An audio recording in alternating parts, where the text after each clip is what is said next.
यह वीडियो कक्षा 9 और 10 के विद्यार्थियों के लिए ज्योग्राफी के पर्यावरण प्रदूषण से संबंधित है। अब आप जानेंगे पहले प्रदूषक किसे कहते हैं, जिसको पॉल्यूटेंट कहते हैं। प्रदूषण ऐसे पदार्थ जो प्रदूषण उत्पन्न करते हैं प्रदूषक कहलाते हैं। प्रदूषक पदार्थ जैविक, अजैविक, ऊर्जा, ऊष्मा, ध्वनि एवं रेडियो एक्टिविटी हैं। प्रदूषक के प्रकार। नंबर 1 प्राकृतिक प्रदूषक। इसके अंतर्गत भूकंप, ज्वालामुखी, विस्फोट, दावाग्नि आते हैं। दूसरा है मानव जनित प्रदूषक। मानव इसके अंतर्गत ऊष्मा, कणकीय पदार्थ गैसें, धुआं आते हैं।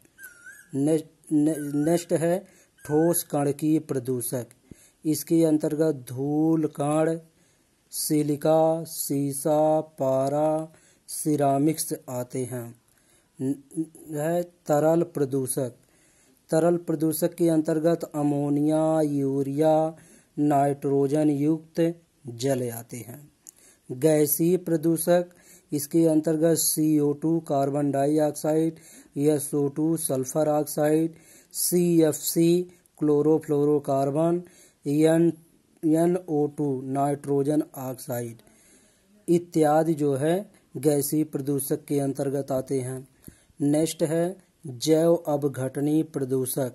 इसके अंतर्गत घरेलू कचरा, मलमूत्र, सड़ी सब्जियां, कूड़ा करकट आदि आते हैं। वायु प्रदूषण। यह प्रदूषण के प्रकार में है वायु प्रदूषण। वायु में विभिन्न पदार्थों की वह सांद्रता जो कि मानव एवं उसके पर्यावरण के लिए हानिकारक होती हैं वायु प्रदूषण कहलाती हैं। वायुमंडल विभिन्न गैसों का मिश्रण होता है। वायुमंडल में 78% nitrogen gas, 21% oxygen, 0.9% argon, 0.03% carbon dioxide पाई जाती है। वायु प्रदूषण के प्रमुख स्रोत, यानी वायु प्रदूषण कैसे फैलता है। पहला है प्राकृतिक स्रोत। इसके अंतर्गत सल्फर डाइऑक्साइड, हाइड्रोजन सल्फाइड, राख, carbon monoxide, ammonia, methane, methyl chloride आदि आते हैं।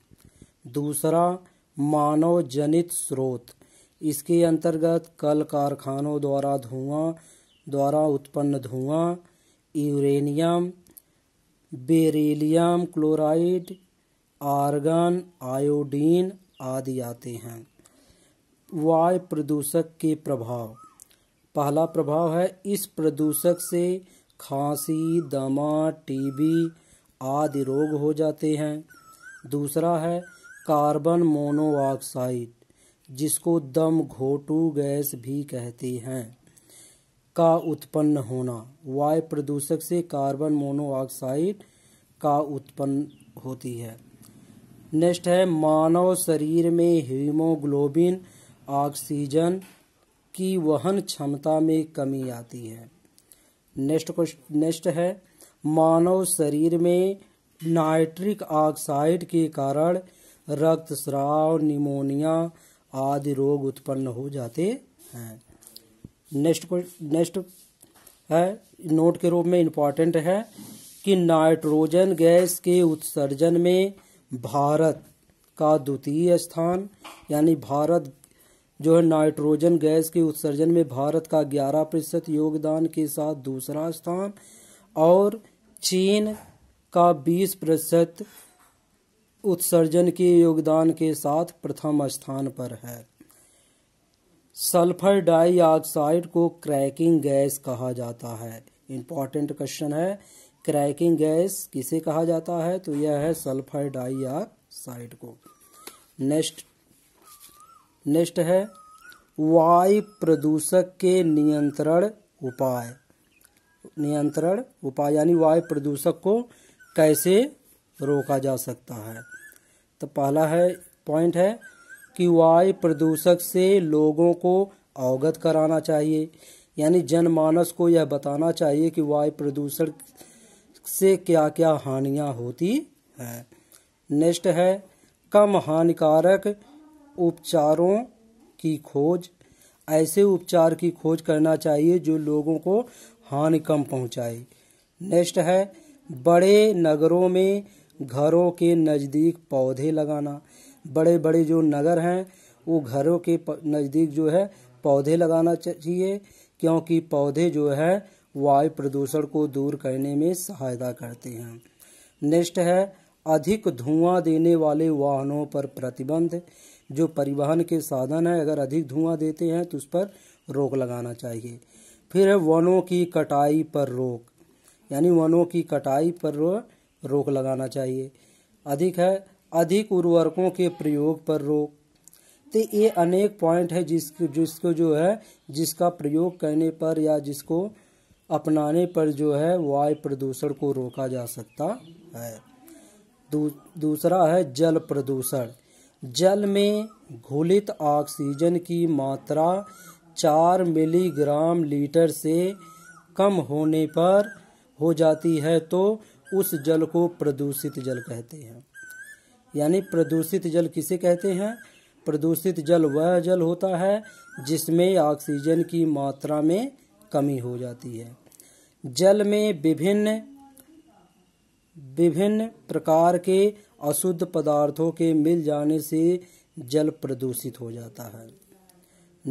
जल प्रदूषण के स्रोत, यानी जल प्रदूषण कैसे फैलता है, किन कारणों से फैलता है, इसके अनेक कारण हैं।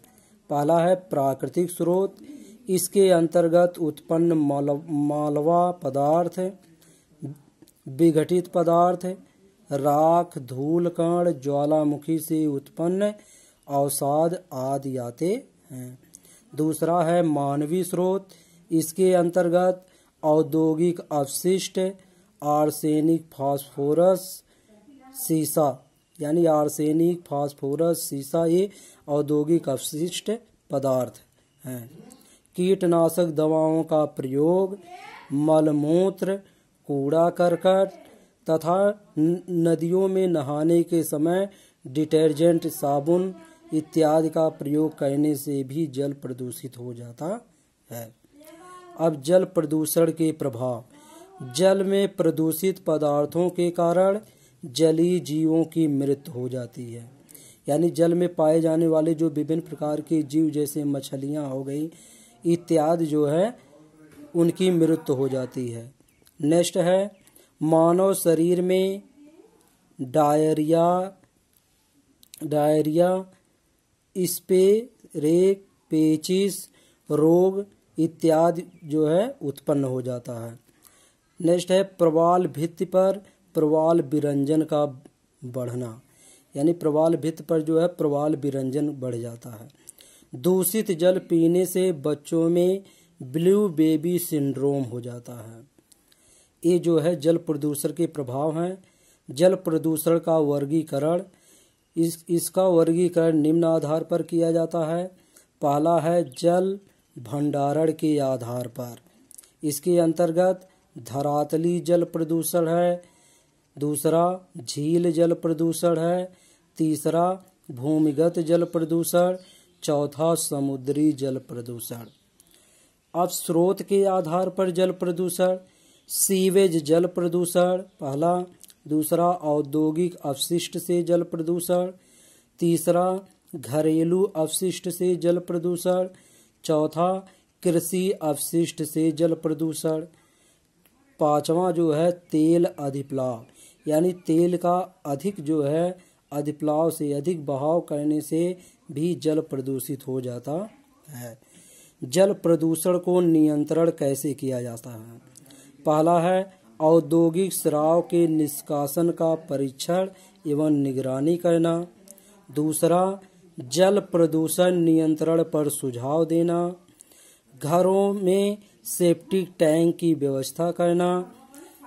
फिर है डिटर्जेंट का नदी तालाब में प्रयोग पर प्रतिबंध लगाना, वस्तुओं के प्रयोग के लिए पृथक जल की व्यवस्था करना। लास्ट पॉइंट इसका उर्वरकों एवं कीटनाशकों पर रोक। इसके द्वारा जो है जल प्रदूषण को नियंत्रित किया जा सकता है। अब जो है जल प्रदूषण नियंत्रण से संबंधित कार्यक्रम। जल प्रदूषण को रोकने के लिए सरकार ने अनेक कार्यक्रम संचालित किए हैं। इसके अंतर्गत पहला कार्यक्रम है नमामि गंगे कार्यक्रम। यह जो है 2014-15 में प्रारंभ किया गया। दूसरा है गंगा प्रदूषण नियंत्रण, यह 2016 में प्रारंभ किया गया। तीसरा है स्वच्छ जल का BOD 5 ppm से कम। BOD का मतलब होता है बायोकेमिकल ऑक्सीजन डिमांड, अगर यह 5 ppm से कम करेगी। फिर है पीने के जल का BOD 1 ppm से कम होना चाहिए। फिर यमुना नदी का प्रदूषण नियंत्रण, यह कार्यक्रम जो 1993 ईस्वी में सरकार द्वारा चलाया गया। नेक्स्ट है ध्वनि प्रदूषण। अत्यधिक तीव्रता वाली ध्वनि के कारण मानव वर्ग में उत्पन्न अशांति एवं बेचैनी की दशा को ध्वनि प्रदूषण कहते हैं। ध्वनि मापने की इकाई हर्ट्ज कहलाती है। ध्वनि ठोस, द्रव एवं गैस तीनों माध्यमों से संचारित होती है। ध्वनि प्रदूषण के स्रोत। पहला है प्राकृतिक स्रोत। इसके अंतर्गत बादलों की गरज, गड़गड़ाहट, वायु के रूप में जैसे हरिकेन, झंझावात, टॉर्नेडो आदि आते हैं। ये जो है ध्वनि प्रदूषण को उत्पन्न करते हैं। नेक्स्ट है कृत्रिम स्रोत। इसके अंतर्गत हवाई जहाज, जेट विमान, वाहन, स्कूटर, कार, बस, ट्रक, विस्फोट, बंदूक, पटाखा, मशीन, बमों द्वारा उत्पन्न ध्वनि आती हैं। नेक्स्ट है जीवी स्रोत। इसके अंतर्गत हाथियों की चिगाड़, कुत्तों का भौंकना, शेर की दहाड़, लड़ाई झगड़ा आदि आती हैं। ध्वनि प्रदूषण के प्रभाव। पहला है 90 डेसिबल से ऊपर ध्वनि से व्यक्ति जो है बहरा हो जाता है। अगर व्यक्ति 90 डेसिबल से अधिक ध्वनि के संपर्क में रहता है तो वह व्यक्ति धीरे धीरे बहरा हो जाता है। दूसरा है 130 से 140 डेसिबल का ध्वनि शारीरिक दर्द उत्पन्न करता है। तीसरा है तीव्र ध्वनि से सिर दर्द, थकान, अनिद्रा, रोग का उत्पन्न होना इत्यादि होता है। चौथा है तीव्र ध्वनि से अल्सर की समस्या भी उत्पन्न होती है। नेक्स्ट है प्रदूषण के अधिक ध्वनि से एड्रिनल हार्मोन का स्राव होता है। फिर नेक्स्ट है धमनियों में कोलेस्ट्रॉल का जमाव हो जाता है। नेक्स्ट है ध्वनि प्रदूषण का प्रभाव व्हेल पर सबसे अधिक पड़ता है। यानी ध्वनि प्रदूषण पर जो है के अंतर्गत जो है व्हेल मछली पर इसका प्रभाव सबसे अधिक पड़ता है। नेक्स्ट है ध्वनि प्रदूषण का नियंत्रण। पहला है उच्चतम न्यायालय द्वारा रात 10 बजे से सुबह 6 बजे तक ध्वनि पटाखों पर रोक। दूसरा पॉइंट है ध्वनि से उत्पन्न खतरों से जनमानस को अवगत कराना। तीसरा है कारखानों एवं उद्योगों में शोर शोषक दीवारों का प्रयोग करना।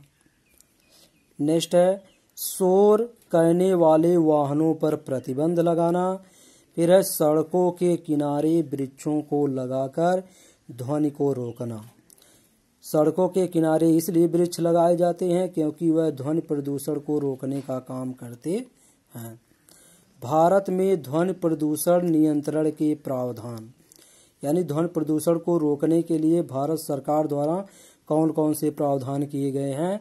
पहला है वायु प्रदूषण नियंत्रण अधिनियम, यह 1981 में प्रारंभ किया गया।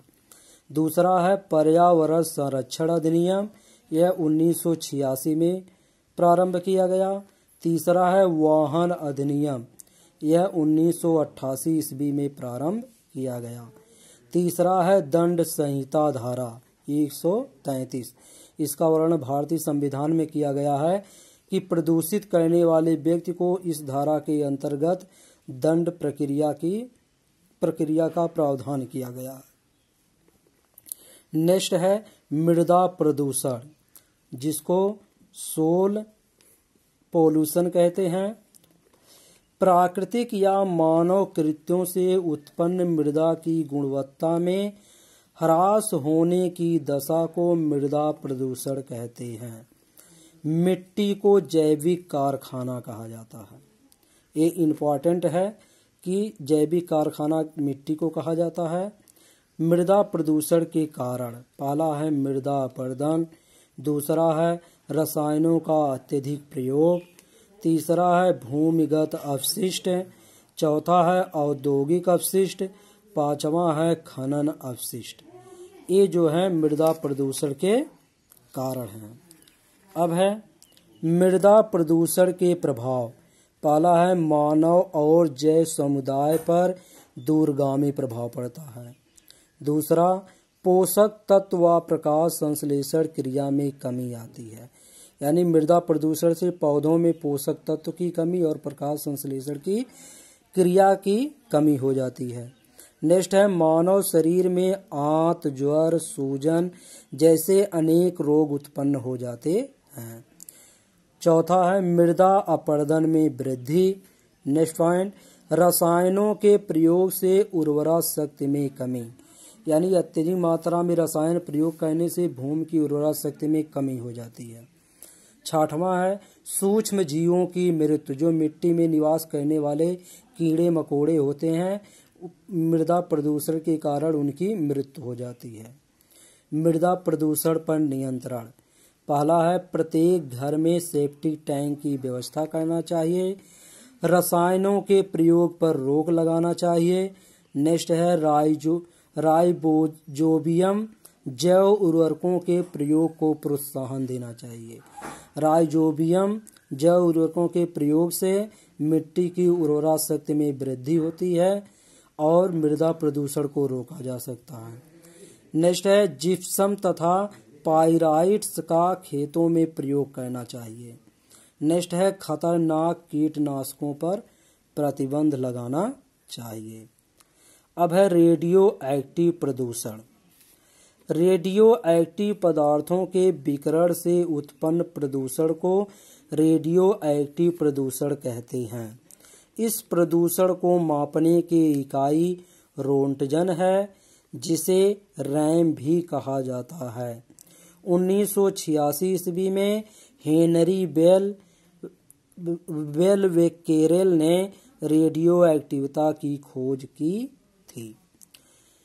रेडियो एक्टिव प्रदूषण के स्रोत। पहला है प्राकृतिक स्रोत, इसके अंतर्गत मिट्टी, चट्टान, प्राकृतिक गैस, बाह्य गैस, बिल्डिंग सामान आदि आते हैं।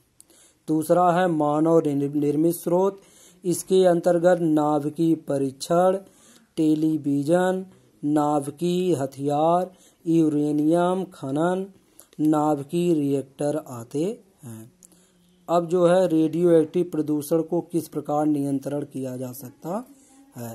पहला है यंत्रों को रेडियो धर्मिता से मुक्त करना। दूसरा है परमाणु रिएक्टरों का समुचित एवं पर्याप्त रख रखाव करना। तीसरा है प्रयोगशाला में रेडियो आइसोटोपों का सावधानी पूर्वक प्रयोग करना। अब ठोस अपशिष्ट प्रदूषण, जिसको सॉलिड वेस्ट पॉल्यूशन कहते हैं। ठोस अपशिष्ट पदार्थ वे होते हैं जो उपयोग के पश्चात बेकार हो जाते हैं, जिनसे कोई मुद्रा नहीं मिल सकती है। अब जो है ठोस अपशिष्ट के प्रकार हैं। पहला है औद्योगिक अपशिष्ट, जैसे उद्योगों के अपशिष्ट, मिलों के अपशिष्ट, पेट्रोल से निकले अपशिष्ट। दूसरा है कृषि अपशिष्ट, इसके अंतर्गत भूसा, जड़ें, तना, गोबर तथा चारा आदि हैं।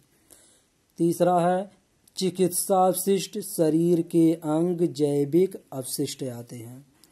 नगर पालिका अपशिष्ट, जैसे घरेलू कचरा, खाद्य पदार्थ, कांच सामान, अखबार तथा कागज नगर पालिका अपशिष्ट हैं। मृत जीव, जैसे पशु, बिल्ली, कुत्ता, जंगली जानवर हैं। फिर इसके बाद राख अपशिष्ट, जैसे राख, काष्ठ तथा उपले हैं। अब जो है इसका नियंत्रण कैसे किया जाता है। पहला पॉइंट है नगरीय क्षेत्रों में गड्ढा खोदकर कचरा का डंप, यानी कचरे को ढक देना चाहिए या गड्ढे में के अंदर बंद कर देना चाहिए। वर्मी कल्चर की विधि का बड़े पैमाने पर प्रयोग। वर्मी कल्चर के अंतर्गत केंचुए पालन का प्रयोग किया जाता है। केंचुए जो है भूमि की उर्वरा शक्ति में वृद्धि करते हैं। फिर है ठोस अपशिष्टों को जलाकर, यानी जलाकर इसे राख बना देना चाहिए, जिससे ठोस अपशिष्ट ना होने पाए। यह कक्षा 10 और 9 के विद्यार्थियों के लिए इम्पोर्टेंट था। नेक्स्ट वीडियो अगली